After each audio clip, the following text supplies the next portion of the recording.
All right, everyone. Hi, everybody. We're back now for the second part of our recording on Chapter 9. So we had talked about previously the challenges of voting. Now we're going to focus on the remaining part of Chapter 9, primarily looking at the different types of elections that we have here in the United States.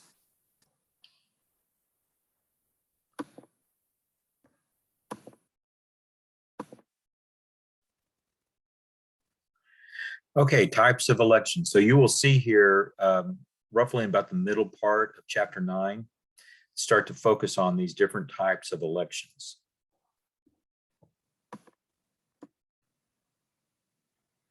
So I think it's worth noting most of the attention, of course, will primarily deal with the general election. And the general election determines which candidates win the offices being sought.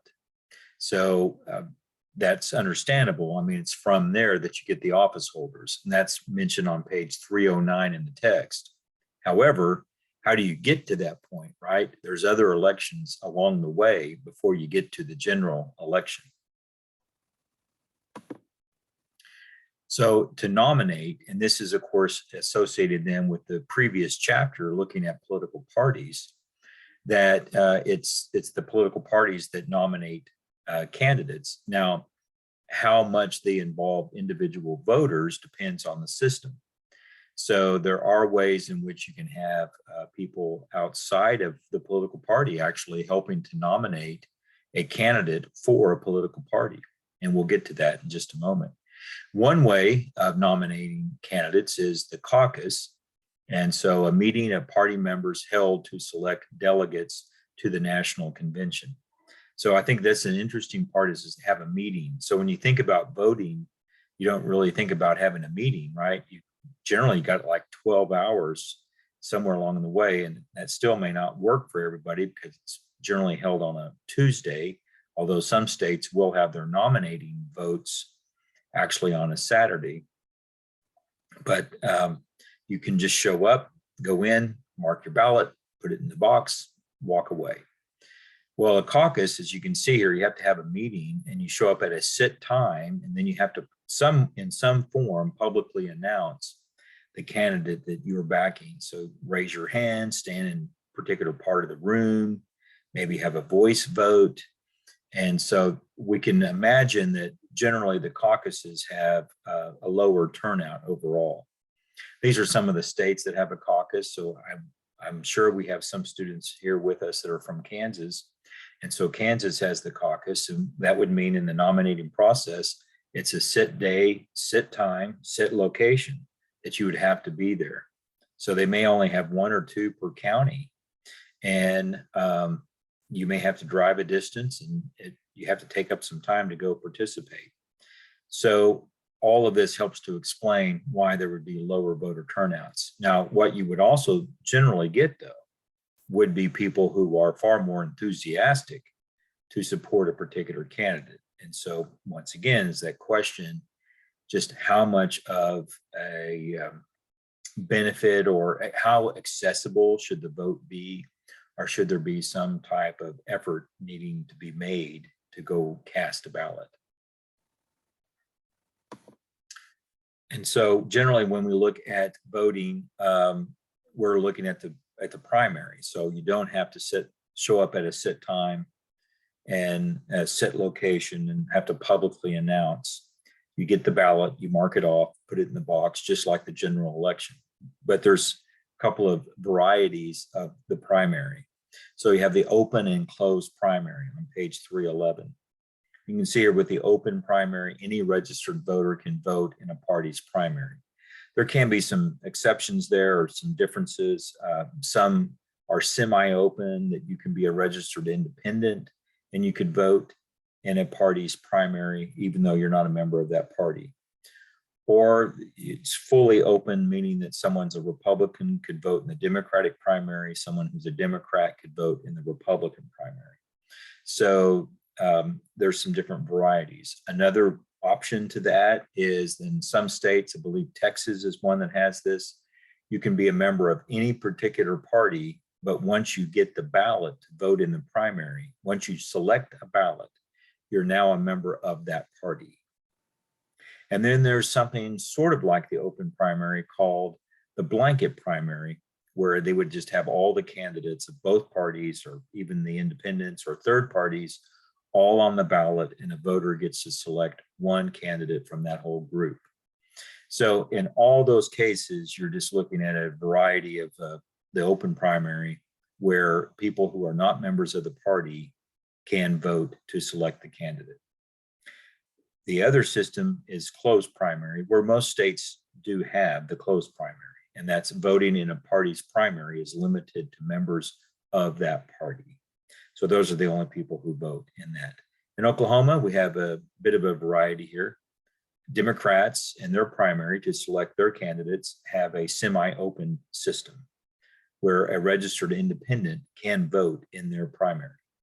Republicans in the state of Oklahoma have a closed primary. Only registered Republicans can vote in the primary. So in that case, we have kind of an interesting way of looking at that, right? Is to say, do you find one to be a better system than the other? So which primary do you support, the open or closed primary? And I think you can come up with some good explanations as to why you would support one or the other. The open primary gives everyone an opportunity to select a candidate. The closed primary says that you have to be a member of that party. Why should people of the other party be able to select a candidate? So there are some good points made on both sides. I think you can, in many ways, reach that conclusion. See what you can come up with there. Which one do you support, open or closed? There are examples of direct democracy. Most of what we referred to throughout this class is dealing with indirect democracy or representative democracy, a republic system where you have people electing the representatives to make decisions. However, there are situations in which you can have people vote directly on the issues, and that's direct democracy. So there are three ways of having a system that allows for people to vote directly on an issue: the referendum, the initiative, and the recall.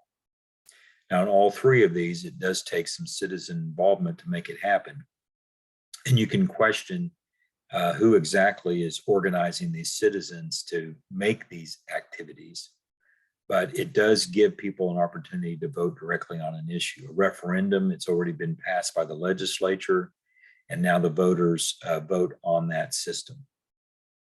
The initiative, it's citizen sponsored again, and then it's a petition, and then people vote on that proposal. So in the state of Oklahoma, we've seen things such as now having liquor by the drink, opening up more opportunities for gambling in the state. We've banned cockfighting, which was at one time legal, and that was also an issue there.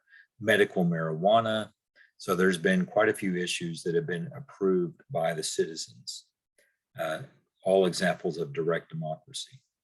Some states also, some of the states that have this, they're generally found in the western part of the country, and that is the recall, the opportunity for people to remove someone who's already won an election.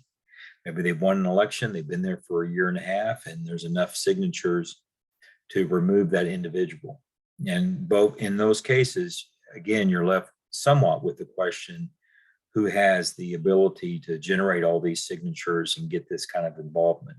So it might be somewhat manufactured among some elites, but nevertheless, it is up to the individual voter to be able to cast a ballot. So they are examples of direct democracy. I think it's interesting what your text brings out here is just the reality about people running for office. And in many of these offices, especially if you're looking at a national office or a federal office, running for Congress, House of Representatives, US Senate. I mean, no matter how small the state might be in terms of population, it's a professionalized campaign. I mean, the idea that someone gets in the car and just goes out there and starts meeting people, that's just not really something that can be done very effectively. And even now, this is into the state legislature area. that there's a need to raise some funds and to have some professionalism with the campaign. Still at the state level, state legislature level, again, someone might just be able to go to the county fairs and county at different meetings and be able to shake enough hands and get some pictures in the paper and make some noise. But generally, these are the kind of individuals you would need in almost any campaign, a campaign consultant. And one of the things you can see right off when you look at these, and you'll read about them on 314, 315, they cost money, right? That someone's going to have to pay the bills to hire these individuals. So a campaign consultant thinking about the overall strategy and contacts that are going to be made in a campaign, the daily activities, a campaign manager. You can just think about how active it would be for a campaign to get to a point where can somebody actually run the campaign and be a candidate at the same time? If you're a candidate, don't you need to think about the whole process of meeting people, doing advertisement, perhaps doing debates, coming up with information on different policies. And now on top of that, you have to think about where you're going to be next Tuesday. Maybe that's a big reason why you need to have the campaign manager. Finance director, the finance director is probably the most important individual that keeps a candidate from having to pay fines or perhaps even having to go to jail if they're collecting money illegally. And they may not even be aware that they're collecting money illegally. They have to be aware of the campaign finance laws. And so this is where the finance director can become extremely important. And then just a media consultant. Our next chapter, we'll talk about the media, but look at all the different sources of the media and how often these ads may need to change and the different formats. Is it a good idea to be on TikTok, for example? Is it a good idea to be on Instagram? Do you need to still put investments into the newspapers? Do you need to be on television? What television channels? What radio channels? So you can see here, it's a very busy job. Those are 4 people right there that you would need to have. So you can see it adds up pretty quickly. We're not even talking about how much money to pay for the ads. We're just talking about getting the person to develop the ad. So it's expensive. And unfortunately, that may be a reason why some people decide not to run. They just can't get into the idea of raising money all the time. I think that you'll find, certainly for people running for, again, Congress, their primary activity as a candidate is asking for money, raising money. And this is a big reason why that's necessary, the professionalism of the campaigns today. So your text goes into detail about the Electoral College, and there's different ways of describing the Electoral College. And you can make your own judgments on whether or not it makes sense. Again, the person who gets the most votes may not win, because there's another factor, and that's the most important factor, is the states that someone wins, the number of electoral votes from the states, not the overall popular vote. So should that make sense? Well, is there a different way that you could score a baseball game? So if you have 2 baseball teams and you have 9 innings, and so I've structured it that way, you have 3 sets of 3 innings, and you look at the baseball game, you could have a team who really wins. Well, the way that we structure the winning team for baseball, of course, is the one that gets the most runs. So that would be Team A, and it doesn't really matter if Team A got them when the pitcher had a meltdown and they got all their runs in 1 inning. So what, right? Okay, they got them. So they won 5-4. But the way the Electoral College works is, if it was that way for baseball, it would be, well, which team won the most innings? So in that case, the Team A only won 1 inning. 1 inning, they were 5, and the other team B was 0. But 4 other innings, it was 1-0 Team B. And so they won 4-1 on the innings. Now that may not make sense, and I understand, but that can be part of the reasoning to explain the Electoral College. When we look at the structure of the Electoral College, and you can see this when you look at maps there in the text, you can see that we have the different states, and you can't really see that from that one particular election. But if you look at a series of elections in the United States, you can see that some states do matter more than others. And the reason why they matter more is that they're competitive. And so candidates of the two major parties can look over particular states and say, I can win this state. It has some electoral votes that are important. You know, you need 270 electoral votes overall to win. So if you have a state that has 10 to 15 to 20, then that can be, you know, very important overall. And then if candidates of the different parties have won in recent times, then it suggests a possibility that you could win if you're a candidate coming up in the presidential election, or if you're a consultant working for a candidate. So these are the states that we generally define as battleground. The battleground states: Arizona, Wisconsin, Michigan, Pennsylvania, Florida, Georgia, North Carolina, Virginia, and Ohio. And of those, think of Florida, I mean, it's the third or fourth largest state in the United States and is generally competitive, has been. So that's why it gets a lot of attention. So these states are going to get more attention. The two candidates of the two major parties are going to spend most of their time going to these states.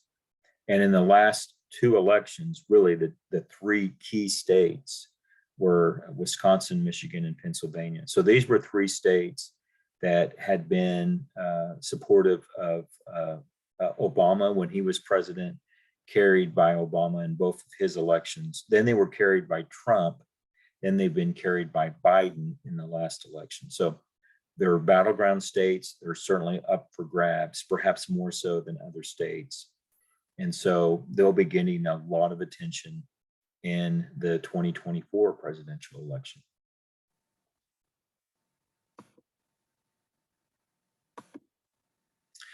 So then the last part of your text really focuses, this chapter focuses on who votes.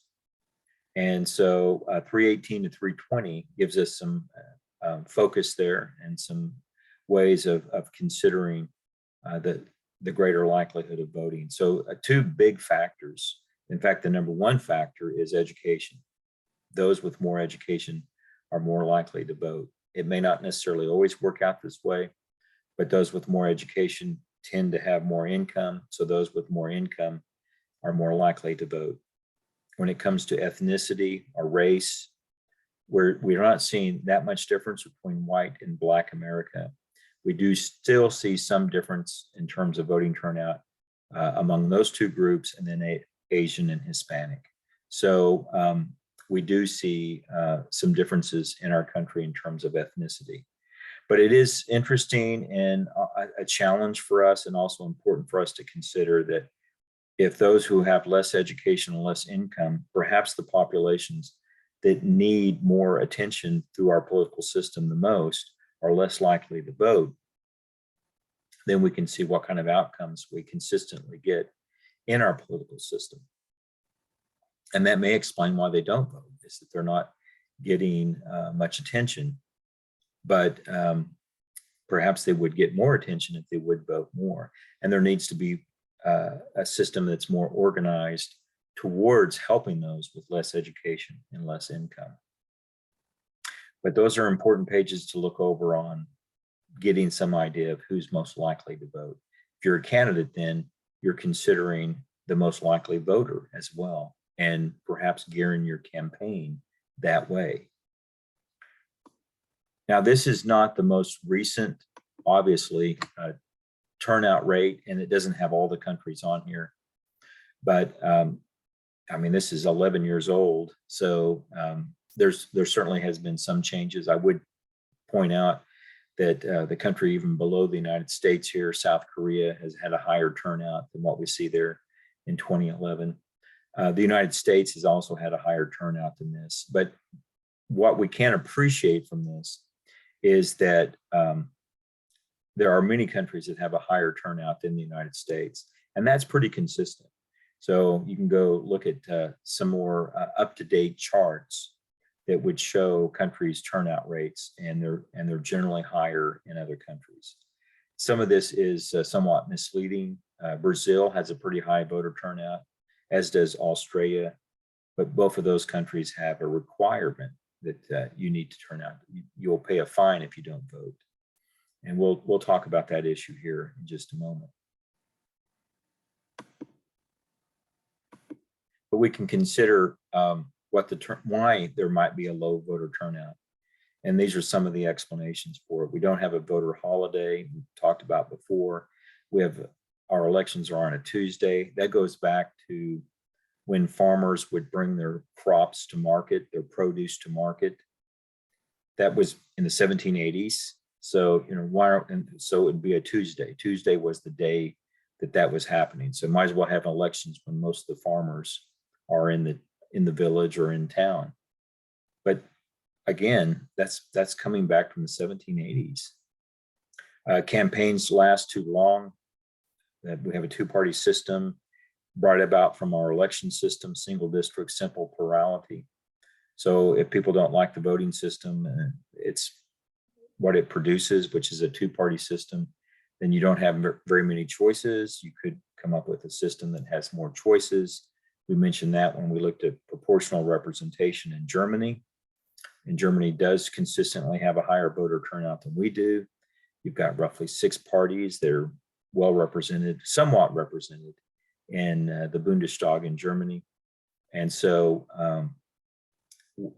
would there be a higher turnout if we had more political parties getting some representation in the United States? Well, if we're like other countries, it would be a higher turnout. We have too many elections. I mean, it's just too many elections to really follow.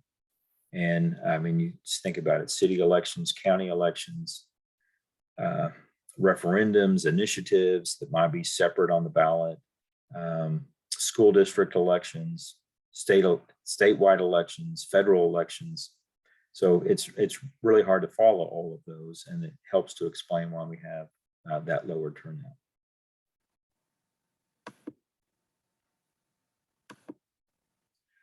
So one of the questions that can be raised is, what if we made voting mandatory? So there are countries that have done that, Australia and Brazil, two of the better examples. Certainly in Australia, I think it's the case in Brazil, you can turn in a blank ballot if you want. And you can say, well, you did vote, but you didn't vote for anybody in particular. This is a way to avoid a fine. So, I mean, the fines themselves could help pay for the elections, because elections, there is a payment for the elections, printing up the ballots, hiring the workers, all of those things. So having that go away helps to having that offset by paying the fines can perhaps help overall the burden on the taxpayer. But I can imagine many of you can think of reasons why it perhaps should not be mandatory. But think that one over, see if you can come up with some ideas there on whether or not voting should be mandatory. And then the last thing here is in this chapter is really looking at where the money comes from. So there's an excellent chart on page 328 that shows the different boundaries for donations. And I would urge you to look that one over. It's very important to consider where all the money comes from, or what limits there can be to donations. Then you will also see, though, that there are ways to get around that. And so like many things, there's a law, and then there's a way to get around the law. Well, there's a way to get around the requirements for legal donations. And you're not necessarily breaking the law, you're just finding a loophole here. But it does allow for people to raise large amounts of money, and for the voters and those who are interested in knowing this to not really have access to that information. So perhaps unlimited amounts of money given to help to influence elections, maybe not directly to a candidate, but can influence the elections. Advertisement is the main area where we could see that being used. And you don't know where those donations came from. So that's the use there of dark money and how it can certainly influence our political system.